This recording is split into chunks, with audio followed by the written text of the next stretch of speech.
আজকে পশ্চিমবঙ্গে সরস্বতী পুজো বন্ধ করে দেওয়া হচ্ছে।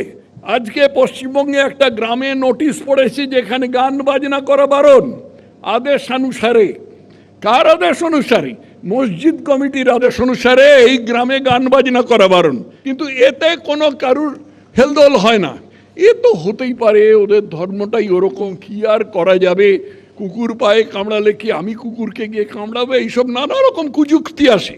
অপরপক্ষে কি হচ্ছে, আমাদের এই মহানগরের মহানাগরিক এবং অনেকে বলে উনি ভবিষ্যৎ মুখ্যমন্ত্রী, তিনি বলেছেন দাওয়াতে ইসলাম দিচ্ছি, আপনারা পুরো দন্ত বিকাশ করে আপনারা ইসলামে চলে আসুন। এতে দোষ হয় না।